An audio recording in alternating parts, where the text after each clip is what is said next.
Bologne ne figure pas dans le titre du journal de voyage de Stendhal, Rome, Naples et Florence. Cependant, Stendhal séjourna à plusieurs reprises dans notre ville en notant soigneusement ses remarques. Il consacre à peu près 150 pages de sa 10e édition à la ville. Des pages à lire ensemble ce soir du 25 janvier avec le groupe de lecteurs et lectrices du Café littéraire de l'Alliance française de Bologne. Bologne est adossée à des collines qui regardent le nord, comme Bergame a des collines exposées au midi. Entre elles s'étend la magnifique vallée de la Lombardie, la plus vaste qui existe dans les pays civilisés. À Bologne, une maison bâtie sur la colline, avec fronton et colonnes, comme un temple antique, forme, de 20 endroits de la ville, un point de vue à souhait pour le plaisir des yeux. Cette colline, qui porte le temple et a l'air de s'avancer au milieu des maisons, est garnie de bouquets de bois comme un peintre eût pu les dessiner. Du reste, Bologne offre un aspect désert et sombre, parce qu'elle a des portiques des deux côtés dans toutes les rues. Il faut des portiques d'un côté seulement, comme à Modène. C'est ainsi que sera Paris dans 2 siècles. En général, les portiques de Bologne sont loin d'être aussi élégants que ceux de la rue Castiglione, mais ils sont bien plus commodes et mettent parfaitement à l'abri des plus grandes pluies, telles que celle qui m'accueillit le jour de mon arrivée et qui recommence ce matin. J'allais sur le champ voir la fameuse tour qui penche. Je l'apercevais depuis un mille. Elle s'appelle la Gaisenda et a, dit-on, 140 pieds de haut. Elle surplombe de 9 pieds. Tout Bolonais voyageant en pays étranger s'attendrit au souvenir de cette tour. Mon valet de place m'a conduit en arrivant au palais Caprara, devant la façade du palais Ranusi, et enfin, sur ma demande, à l'église de Saint-Dominique, où repose le corps du catholique par excellence. Une voûte peinte à fresque, avec de charmantes petites figures, 2 petites statues de Michel-Ange, faites dans la jeunesse de ce plus grand des artistes, et avant qu'il se fût arrêté au genre terrible. Tout est plein ici de la gloire et du nom de Carache. Mon bottier, ce matin, m'a fait leur histoire presque aussi bien que Malvasia. Il me dit que lui était mort de chagrin pour avoir fait une faute de dessin dans la figure de l'ange de l'Annonciation, fresque à Saint-Pierre.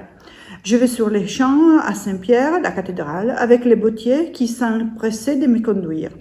La force de caractère chez les Carache fut presque égale à leur talent. Supposez un jeune littérateur plein d'esprit, débutant aujourd'hui à Paris et osant écrire un style simple comme Voltaire. Il serait comme une femme arrivant sans rouge dans un salon où tout importe. Je ne sais quelle sensation de foi et de malheur éloignerait de son livre. Vous voyez tout l'étendue de la violence qu'osèrent faire à leur siècle Louis Carache et ses 2 cousins, l'immortel Hannibal et Augustin. Or, ils n'avaient pour vivre que les produits de leurs pinceaux. Il y a 200 ans, je pense, que les Bolonais construisirent un portique qui a 650 arcades et par lesquelles on peut monter à couvert à la Madone di San Luca. Les domestiques de Bologne se cotisèrent et bâtirent 4 arcades. Les mendiants se cotisèrent et firent 2 arcades. Je montais la colline en suivant ce portique qui a 1 lieue et n'ai pas manqué de m'enrhumer en regardant les tableaux dans l'église. C'est la 3e fois que m'arrive cet ennuyeux accident. Un Italien se serait muni d'un bonnet de soie noire. Les caractères des gens du peuple que j'ai rencontrés est franc, allègre, plein de vivacité, en se contrepassant, ils se font des plaisanteries et puis s'en vont chantant. Monsieur Bicicili, ce grand poète, cet homme si extraordinaire, si bon et si calomnié que j'avais l'honneur d'accompagner, me dit que Monsieur Mezzofante parle anglais aussi bien que le français. Je vais tous les jours admirer au musée de la ville la Sainte-Cécile de Raphaël, quelques franchas et 8 ou 10 chefs d'œuvre du dominicain et du guide.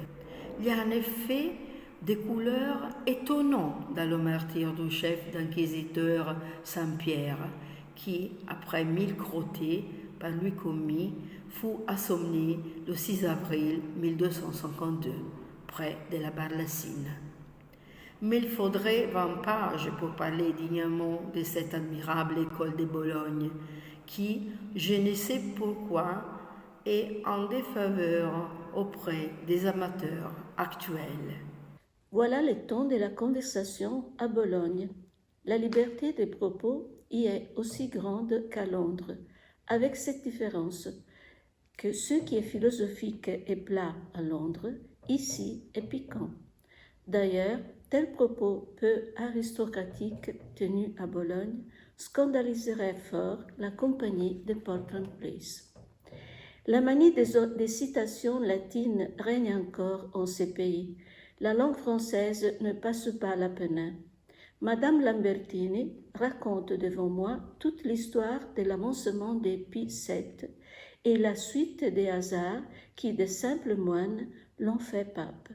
Je donnerai cette histoire, honorable pour ce prince, si toutefois mon libraire ose l'imprimer.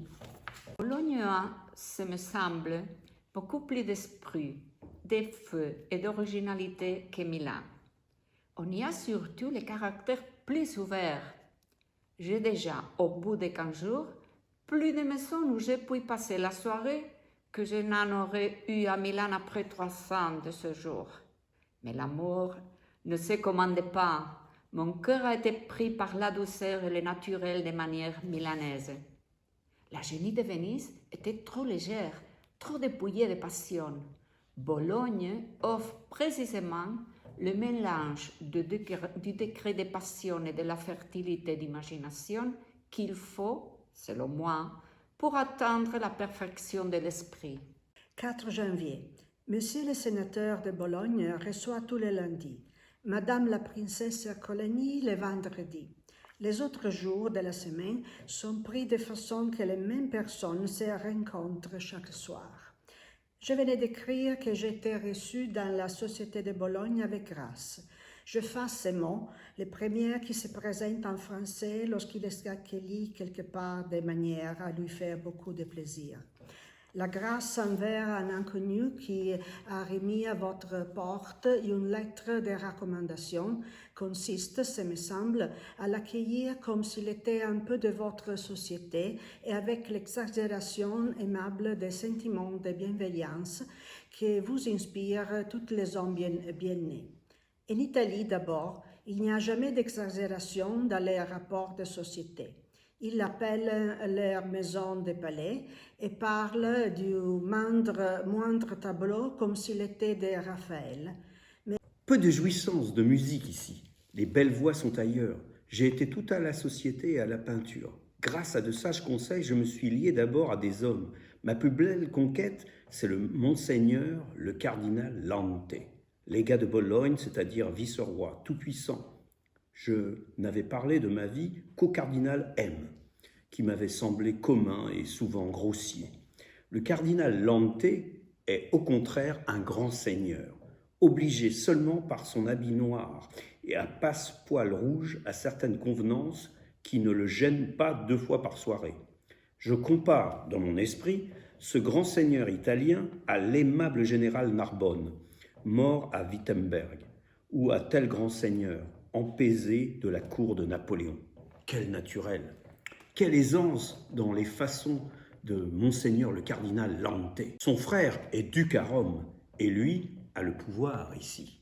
Je descends du cheval. On en trouve des très bons à louer dans ce pays. Petits et de mauvaise mine, mais malins, méchants et d'une rapidité charmante. Je viens de San Michele in Bosco. C'est un couvent situé dans une position pittoresque, comme tous ceux d'Italie. Ce vaste édifice couronne la plus jolie des collines couvertes de bois auxquelles Bologne est adossée. C'est comme un promontoire ombragé de grands arbres qui avancent sur la plaine. Mes amis m'ont conduit là pour voir les anciennes peintures de l'école de Bologne. Ils mettent au grand prix à la priorité dans les arts. Ils veulent, à ce qu'il m'a paru, détrôner Cimabue, le plus ancien barbouilleur de l'école de Florence. Dieu vous garde de jamais voir ses ouvrages. Nous trouvons sur cette colline cet air frais, le ras de Procris, dont on ne peut connaître le charme que dans les pays du Midi. Couchés sous des grands chênes, nous goûtons en silence une des vues les plus étendues de l'univers, où les vains intérêts des villes semblent expirer à nos pieds. On dirait que l'âme s'élève comme les corps. Quelque chose de serein et de pur se répand dans nos cœurs.